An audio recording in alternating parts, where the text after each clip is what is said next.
Okay. Thank you.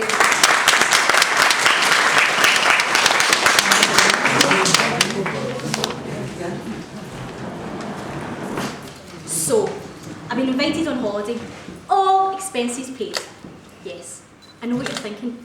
Sun, sea, sangria, sunbathing on a Spanish coast with a hunky Spaniard named Jose, and a Sex on the Beach cocktail in hand. Oh yes, that's my idea of a holiday. Mind you, it's not quite how it worked out last time I jetted off. There's always something, isn't there? Nothing to do with me, but there's always something. There I was, ready to go, suitcase packed, bulging with bikinis. Pre-sun, in the sun, after sun, you name it, it was there. We just checked into departures. 2 hours till our flight to Benidorm was to leave. And naturally, I wanted to get the party started and head straight to the bar. Start as you mean to go on, eh? You know me, I'm always up for a laugh. But there's always somebody. Somebody who wants to throw a spanner in the works. And in this case, it was my friends, Kelly and Max. Right, girls, I'll get the drinks in. What are we having? Oh, hang on. I just saw a sign saying they're doing head neck massage over there. I think I might give it a try. I always get a dead sore heat before I go on a flight. I need a Starbucks espresso to liven me up, otherwise I'm not going to be fit for anything. What's happened to your party spirit? It sounds like a pair of old fogies. This is an 1830s holiday, remember? Not a saga tour. If you need me, I'll be in the bar. I'll catch you guys later. Oh, hang on, Bernie. Just a couple. We've got 2 weeks to wrap up. We're not even there yet. Well, how was your massage, Max? Fabulous. I feel as light as a feather. I could float all the way to Benidorm without a plane. How about you? Aye, coffee was much needed. Oh, I bumped into that Kenny in Starbucks. You know, Kenny Wallace. I tell you, he's fairly improved since he started going to that gym. He was telling me that him and his pals are on our flight and they're staying in apartments. I said we'd maybe meet up with them one night while we're over there. Oh, definitely. Especially if his pal Gary's there. Mind you, I don't think Bernie would be too happy. Mind I set her up on a blind date with that Kenny's pal Brian. It didn't end too well, I can tell you. It's the last time I set her up on a blind date. Blind date? Blind drunk would be more accurate. That poor guy had to pay for the taxi fare and then the bill to get it cleaned up after her performance. Aye, even if you mention her name and his company, it breaks into a sweat, I can tell you. It's the last time I set her up on a date. How are we for time anyway? Yeah, we better get a move on. Our flight's nearly ready to board. Where's Bernie? Better get hold of her. I checked in the bar when I came out of Starbucks, but she wasn't there. Well, I've just been in the toilet and she's not there either. Where is she then? Duty free. Oh no, wait, hang on a minute. That kind of looks like Bernie over there, standing between those 2 security men. Oh, so it is. How did she manage to get in that state in 2 hours? She can barely stand. And where's her skirt?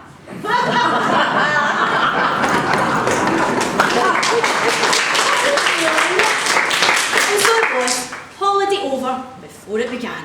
My suitcase went to Benidorm and I stayed firmly in Glasgow. Overnight in airport security. It's times like these you find out who your friends really are. If only they came to the bar with me, like normal folk, they would have been witnesses that I wasn't abusive to that barman. Anyway, when did calling somebody a fat greasy pig become a crime? I was only saying what I saw. Anyway, doesn't matter. I'm the only person that doesn't get the barman with only sense of humour. Or taste for that matter. He didn't even appreciate my striptease. Some folk, they just don't get it. That's me, through and through, always having a good time. Party girl. You know what they say, no party without a punch. Or wine, or cider, or body for that matter. I'm just misunderstood. Even at school, they didn't get me. Take that little get-together I arranged in 4th year. Okay, so it was supposed to be the history school trip. But who said sitting in Anderson shelter was a fun activity?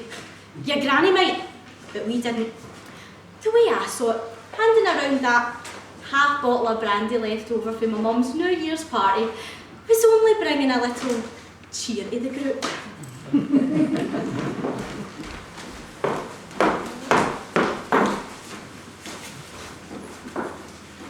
you for coming, Mrs. McClelland. I'm sure you're aware of the serious nature of the situation. Yes, yes, I am. I can't. Bernadette has been caught drinking alcohol.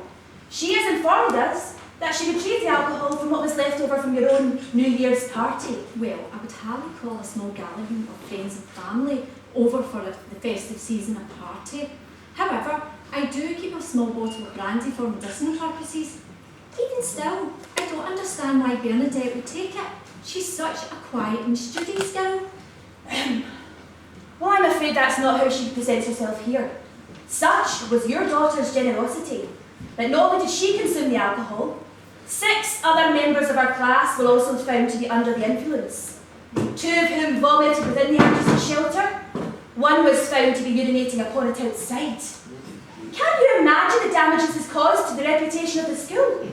As a result, St John's is the only school to be formally banned from the People's Palace. Our reputation has been irrevocably tarnished.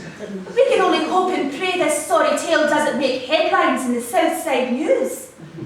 Well, I can only apologise, and I can assure you I will be speaking with Bernadette as soon as she is released from the Victoria. And nothing like this will ever be happening again. Oh yes, you're certainly correct there. Nothing like this will ever be happening again, because I'm afraid Bernadette will have to pursue her academic studies in another establishment. What, you mean expelled? Surely that's too. Unfortunately, Bernadette's negative influence is giving serious cause for concern among staff and other parents. But I'm sure with her bright and frivolous nature, she'll be well received somewhere. We can only hope that she learns to settle down and take life more seriously. Settle down. Take life more seriously.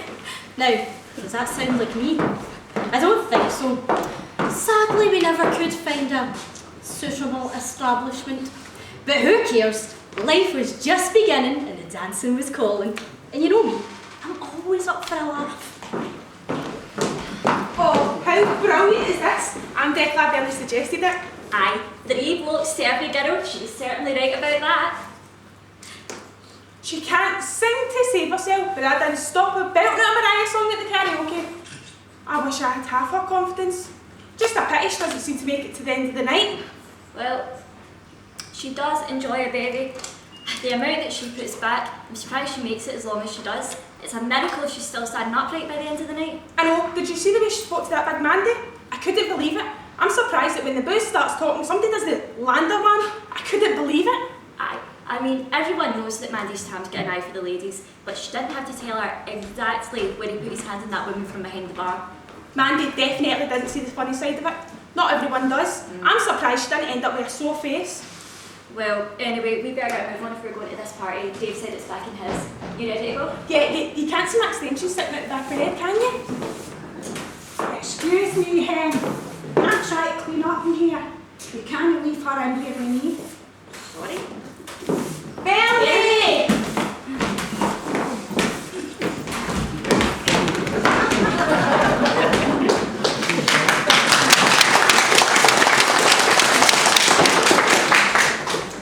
Well, that's their version of the events. There is nothing wrong with having a little disco nap in between venues. And how would I remember what I said to anybody? And who cares if I was nasty to that big Amanda? I've got my suspicions it was her that dropped me in at the work. It had to be her. Some other job's worth. I mean, I was Asda's Tory Glen's brightest star. Customer services. It was this cheery face that kept them coming back to check out for. Oh, sorry for your wait. Would you like a hand with your packing? Oh yes, you can certainly taste the difference with Asda's own brand. See what I mean? I was an asset to that company. Too bad they kept me on the nights. And they only gave me 3 shifts a week. Miserable sods. There was university students that get more shifts than I did. Anyway, and the nights were so boring. It would drive you to... Anyway, the next thing I know, I'm getting called into the office. Bernadette, we're in a serious situation. Unless you can provide a full and substantial explanation as to how an unpaid-for bottle of Lambrini made its way into your locker, you're looking at dismissal without references and the likelihood of criminal prosecution for theft. Who the hell managed to get into my locker? Fortunately, members of staff were suspicious, and when we checked the CCTV images, the footage speaks for itself. Sack me. Over a £3 bottle of Lambrini. You must be joking me. I wouldn't even qualify for job seekers. No more party lifestyle if that happened. And then it came to me. A flash of inspiration. If only I had an underlying medical condition that might excuse my little indiscretion.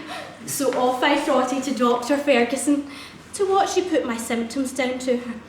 A touch of depression, stress, panic attacks. You know the kind of thing. And you know what that lovely doctor decided what I needed? It was a complete break. A wee holiday, country setting, all expenses paid.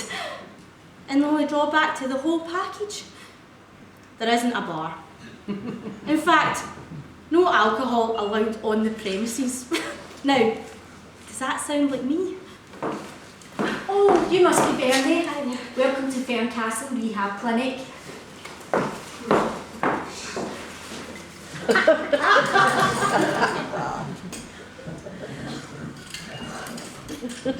Well, you know me. I'm always up for a laugh.